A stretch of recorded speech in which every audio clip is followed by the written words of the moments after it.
अस्सलाम वालेकुम नाज़रीन इकराम, रोशनी लाइट चैनल की तरफ से आप सबको खुशामदीद। नाज़रीन इकराम, मेरी आज की वीडियो कुरैश उस्मान की किस्त नंबर 175 के बारे में है और इस किस्त के भी दो बड़े सिनेरियो होंगे। एक तो हलीमा की याददाश्त और अपने बचपन की पुरानी बातों का आहिस्ता आहिस्ता याद आना, और दूसरे नंबर पर मंगोलों की एंट्री। इसके अलावा भी साइड स्टोरीज चलती रहेंगी क्योंकि बेगम खातून का किरदार खत्म नहीं हुआ। उधर सारोचा भी सरदार बन गया है, तो राइटर्स के जहन में फातिमा खातून के हवाले से कोई डिफरेंट सिनेरियो होगा जिसमें मेरे ख्याल में यूसुफ की कोई जगह नहीं बनती। लेकिन नाज़रीन इकराम, मेरी आज की वीडियो का फोकस हलीमा और मंगोल है और इस वक्त सूरत हाल ये है कि पोइना असल में कौन है, इस बारे में लुकास के अलावा कोई नहीं जानता। तो आने वाली कहानी में या तो लुकास के मुंह से कुछ ऐसा निकलेगा जिसे पोइना अपनी असलियत के बारे में जान लेगी, या फिर जैसे बाला की लोरी सुनकर पोइना की मेमोरी ट्रिगर हुई थी तो आहिस्ता आहिस्ता उसे भूली बातें याद आ जाएंगी और कंफर्मेशन मिलेगी लुकास की तरफ से।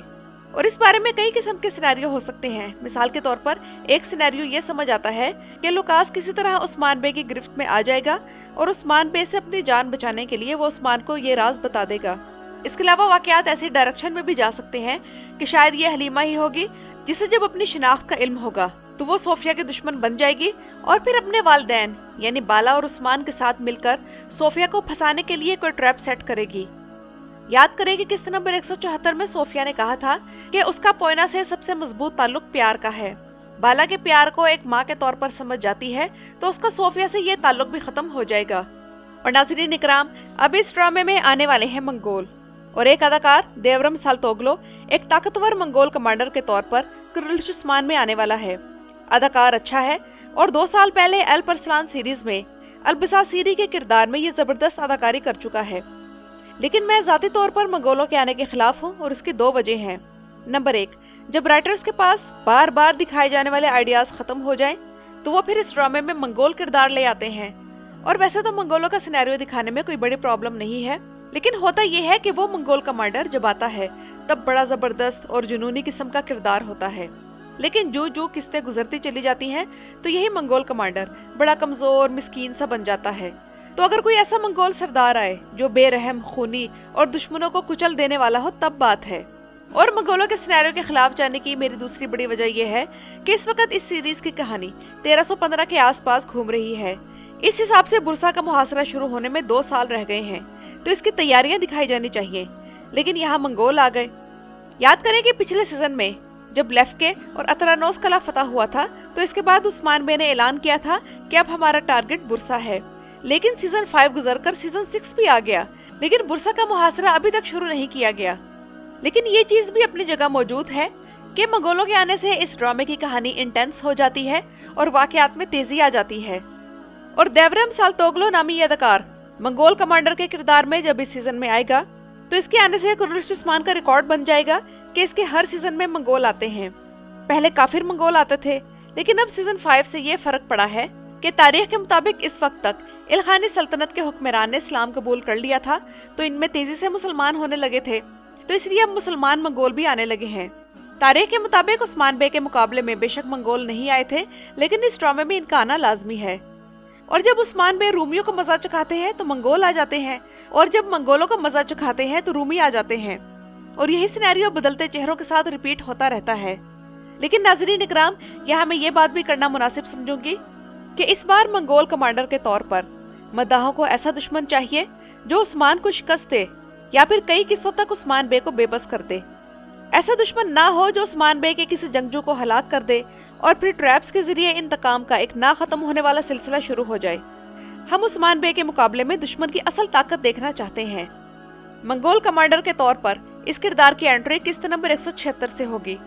अब जो लोग सोच रहे हैं कि क्या ये अमीर चौबान की तरह कोई तारीखी मंगोल कमांडर होगा या कोई फर्जी किरदार है, तो नाज़रीन इकराम, इस हवाले से ऑफिशियल पेजेस का कहना है कि ये कोई सरप्राइज किरदार है। और वैसे भी इन तमाम सालों में हर साल मंगोल कमांडर के तौर पर सुनते रहे थे कि अमीर चौबान आ रहा है, लेकिन सुनने को फिर तोगोकाई जैसा ही कोई नाम मिलेगा। इसलिए इसमें पढ़ने की जरूरत नहीं कि इस मंगोल कमांडर का क्या नाम होगा और क्या किरदार होगा। बस हमें यह उम्मीद होनी चाहिए कि इसकी एंडिंग ताजुद्दीन नोयान जैसी नहीं होगी। और अगर तो ये किरदार तोगाई जैसी ताकत रखता है जो कि नोयान का बेटा था और बालगाई जैसे खौफनाकी का मालिक है, कि ऐसा दुश्मन जो रहम का मतलब जानता ही नहीं और उस्मान बे के लिए मुश्किलात खड़ी करे, तो तब बात है। और नाज़रीन इकराम, अब तक कुर्रतुल उस्मान में जितने भी मंगोल आए हैं, इन सब में बहुत से लोगों को बालगाय पसंद होगा, नाइमान पसंद होगा, या फिर कारा शमान तो गाय। और मैं अगर यहाँ अपनी राय पेश करूँ तो इन सब मंगोल कमांडरों में मुझे कारा शमान तो गाय का किरदार सबसे अच्छा लगा था, क्योंकि कारा शमान तो गाय उस्मान बे के मुकाबले में बहुत मजबूत दुश्मन था, और यही वो मंगोल था जिसने उस्मान बे को सबसे ज्यादा नुकसान पहुंचाया था, क्योंकि यही वो दुश्मन था जिसने पहले बामसी बे और बाद में अब्दुर्रहमान गाजी को शहीद किया था। तो देखते हैं कि ये मंगोल कमांडर अपने साथ किस किस्म का सरप्राइज ला रहा है, जिसके बारे में ऑफिशियल पेजेस दावा कर रहे हैं। ट्रेलर के एक सीन में हमने ये देखा कि उस्मान बे कबीले से गायब हैं। तो नाज़रीन इकराम, मुझे ऐसा लगता है कि सफेद दाढ़ी वालों की एंट्री अब दोबारा से होने लगी है, और शायद उस्मान बे सफेद दाढ़ी वालों के पास गए हैं ताकि मंगोलों की आने वाली आफत के खिलाफ इनकी मदद हासिल कर सके। चले किसी बहाने सफेद दाढ़ी वालों की आमद हुई तो सही, जिनका हम इस सीजन के शुरू से ही इंतजार कर रहे थे। और बेगम खातून जितनी जल्दी ये बात समझ जाए कि उस्मान बे एक शजरे ममनुआ है तो बेहतर है। सोचे जरा कि अगर मलहुन भी होती और फिर बेगम खातून का ये सिनेरियो भी शामिल होता तो कितनी ऑकवर्ड सिचुएशन होती। मलहुन तो बेगम खातून को यही कह कह कर डिप्रेशन में मुब्तला कर देती कि मैं सरदार की बेटी और सरदार की बीवी हूँ, तुम कौन हो।